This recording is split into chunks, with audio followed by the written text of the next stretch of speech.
Tamim bin Aws is originally from Yemen. There was a flood that occurred in his area, which made everyone run, which means they went out of that area of Yemen. And they ended up in what we know today as Palestine, subhanallah. So this man was in Jerusalem, and it is reported that he settled in Bethlehem. And he became a very big priest, because some of the people became Christians, some remained on that idol worship, and some became Jews, and some did other things. He was from amongst those who was impressed by Christianity. So he became a Christian, and he became a priest, and he became a monk, and he used to teach the people in the monastery, and he did so much. And he says, I used to teach people about Christianity. I used to try and search for the original teachings of the Bible, the Old Testament, the Torah and the Injil. And he says, one day I had a journey to be made. So I went out, and at nightfall I was still far away. So I decided, no, let me rest at this place. And I found myself in a valley where there was mountains.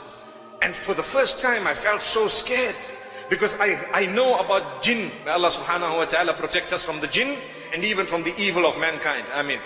So my brothers and sisters, he says, when I felt this, I remembered that when I was much younger, the Arabs used to say, when you are scared of the jinn of the mountains, you must ask protection from the jinn of the mountains. Up to today, in a lot of cultures and traditions across Africa and some of the Middle East and even some of South America, I've heard, when there is a mountain, the people ask for protection from the god of the mountain or the jinn of the mountain. So he says, I was trembling, although I myself was a monk, but I said to myself, A'udhu bi sayyidi hadha al-wadi, which means I seek the protection of the chief jinn of this particular valley. So he says, as I lied down, I heard a voice. Subhanallah. The jinn spoke to him.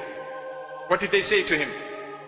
The jinn says, seek the protection of Allah, O man, the jinn cannot help you. So he was shocked. He said, what do you mean? Subhanallah. Seek the protection of Allah, the jinn cannot help you. And he was surprised. The jinn says, there is a messenger from amongst the unlettered who has come out in Mecca, and he has brought a book, the completion of the Old and New Testaments. It is the final testament. He has come out, we have heard it, and we have accepted the message. The man was shocked. So he said, A'udhu Billah, I asked the help of Allah, and so on. And he slept the night, and he started recalling that in his books, in the testaments, he had read about this messenger who was going to come. And the description was that of Medina Munawwara. So he's trying to add the two together. The following day he got up and he went back to his area. He went straight to the chief monk and he asked him, look, this is what happened to me last night. He says, it is very true. There should be a messenger. It's about time he has come out, and he will probably be in that area.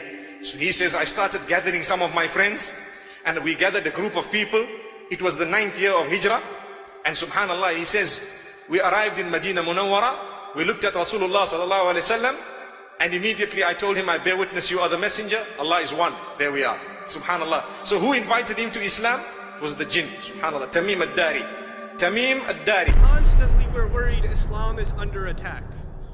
Why do you have polygamy in Islam? Why do you have these violent verses in the Quran? Why do you do this, and why do you do that, and why do you do the other? You know what? It's time to turn the tables on that conversation.